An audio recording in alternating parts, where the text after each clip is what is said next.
Hello everyone and welcome to this perspective drawing guide. This is the second episode, and in this one I'm gonna teach you how to draw circles and ellipses in perspective. We're gonna do a lot of exercises also to teach you how to do other circular structures in perspective, and don't be discouraged because those can be a little bit intimidating, but I'm gonna explain everything very easily. So yeah, let's get straight into it. So we're gonna start with the first one, which is the simplest, the most basic one. It's how to draw a circle. So we draw a square first, I know. Then we divide it into half, we connect the corners. As we did last time, we divide it into half and now into 4 parts. And now each square we divide also in half. So you should end up with something like this. Now we're gonna divide all the squares, small squares, and we do the lines like this. And now we found all those points which are the guide for us to draw the perfect circle. Basically that is the magic trick I am using all the time. Every other drawing will be doing the same way, so you need to learn it very well and yeah, just perfect it.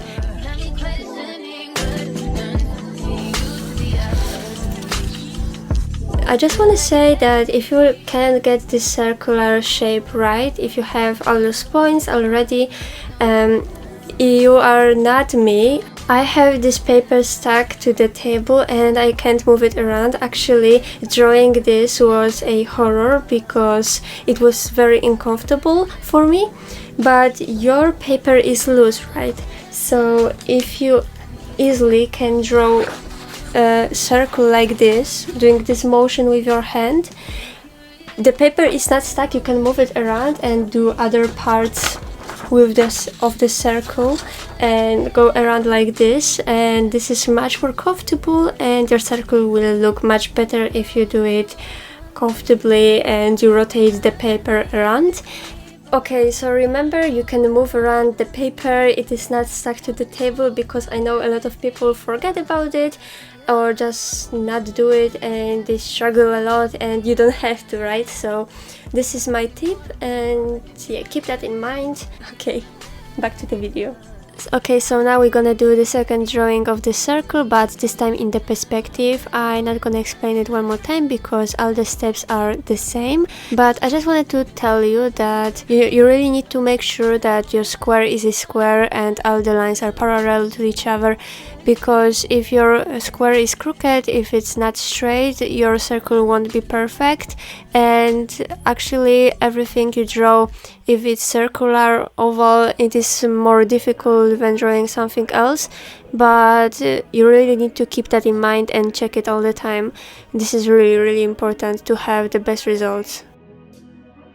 So this is basically the scheme in which you should draw circles, but we as an artist, we are lazy and we are looking for the shortcuts. So basically if you draw a lot of circles with this method, you're gonna start to see if the circles you are drawing by hand without this method are good or not. So basically you train your eye and your hand to draw perfect circles, and then you can like stop doing this method. Of course this is more accurate and everything whatnot, but if you are doing just a quick sketches, this comes in very handy. Now let's move to the 2 next examples. We're gonna draw those ellipses. So first we're gonna start with this regular one. We're gonna draw this rectangle and remember straight lines. As I told you before, we connect all the corners, do this X sign, we divide it into half, and one more time divide it into half.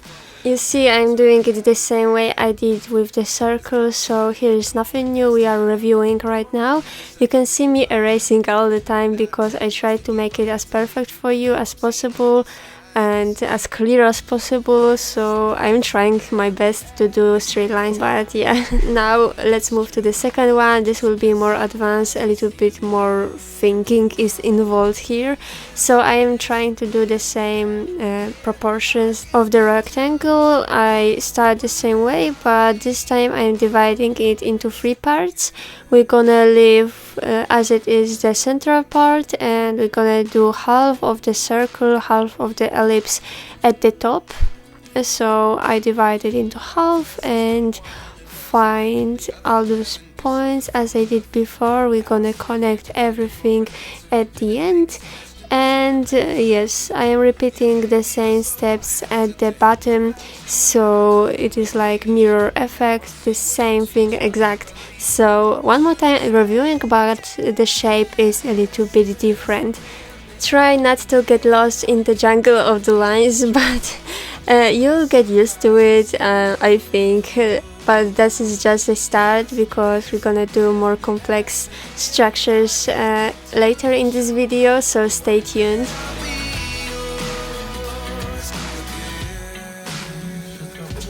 So right now let's try doing the same shapes but in perspective. So we do 1 point perspective, I do the 3 lines, and yeah, I a little bit forgot I am recording, so the lines are a little bit lighter than I did before, but I hope you can still see what I am doing. And right now I am doing the second one, so we're gonna divide it into 3 parts, do all the lines the same way I did before, nothing new.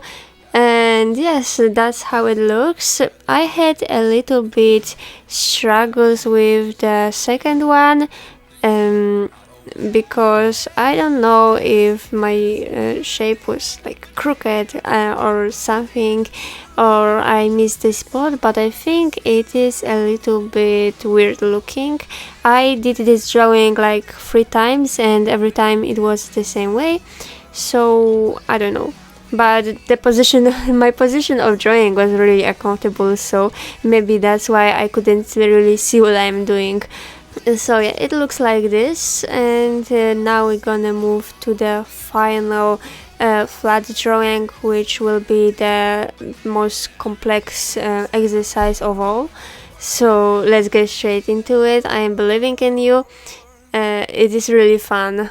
Trust me on that. So we're gonna start with this square, and I'm gonna enlarge it from each side by a half of the square. So that's what I am doing. I'm just measuring it with the pencil because it is flat drawing. I can do that, but you can also try to use the talus method I showed you in the previous episode when I showed you how to measure the equal sections, because we're gonna use it in the perspective drawing. So you can try to do this, but this is easy version. I divide it into half and I do half of the circles on each side, and it creates this flower shape. I really love it. So yeah, it is really fun, and you should also have fun with it. Just figure out new examples, new exercises, your own shapes and drawings and ideas, because that will make you perfect these methods, and your drawing process will be much easier.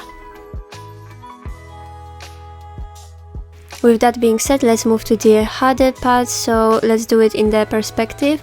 And yes, let's start with the square, and I'm basically gonna do it the same way, but this time I am using the talus method. If you don't know this one, you should go back to the first part of this tutorial playlist and learn it, because this is very useful for the drawing in perspective in general, not only to this exercise. And I basically on each side do the same half circle shape, and yeah, I love it.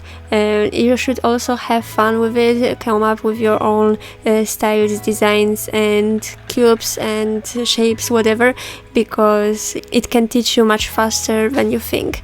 And also I just want to remind you, if you like this video, if it was helpful in any way, please consider subscribing, leaving like or comment, because it helps me with the fight with the algorithm a lot. So thanks in advance. And yeah, I hope you learned how to draw circles in perspective from this tutorial. Let's get straight to the next example. So right now it's time for grand finale, the big test. We're gonna draw those two cubes in 3D in perspective, and I'm just gonna start with the horizon line, and we're gonna use the method of drawing the circle in perspective. So we start with this cube. This is a prism, and yes, just try to do the lines as straight, as accurate as is possible, because then you will see the best results and you will see how the circles should look in perspective. And when that's done, I'm gonna start drawing the circles on the back side, on the back wall, if that makes sense. And I do the same way I did it before, so I divide the square into 4 parts, then I draw the line in the middle. I came up with all the points and I just connect them in this circular way, and that's basically it. I am making the drawing I just did a little bit lighter because I want you to see the lines on the other wall better, so I just do it the same way I did the other one. And we're gonna create this way a roller. So we just connect two circles using those two lines parallel to the horizon line, and I just color it for you to understand better the entire cube. And now we're gonna move to the other one, which is a bit more complicated. Okay, now focus, because we're gonna use many methods and it is going to train you if you really understand it or not. So we're gonna start with the first square, in which we're gonna like divide it into half. Then I am using the let's call it a talus method, but before that I am elongating the lines, the vertical lines. And on the sides, I'm using the talus method. I am enlarging this square to make it like square in the square. And I am just going to do like a roller like before, but with the cutout. Here you really need to be very focused to not mistake all the lines and to do the circles correctly, but it is not the most difficult part of this. It will be more difficult to draw the back for you maybe to understand, because you can also do it the same way I did the previous one. So do separately back side and the front side, and just connect the lines and it will be it. But you don't really have to draw all the lines and all the circles. You can just cheat it a little bit. So right now I am drawing the cross section, and I am just finding how the middle part would look. So if I find the like circle on the other side, just looking and measuring the same distance to this side, I am just drawing the circle how I think it should look.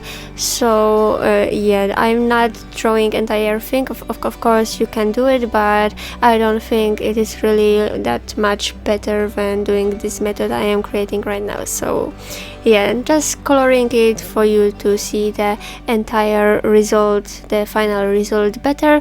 And that is basically it. I hope it helped you a little bit, and yes, I will see you in the next video very soon.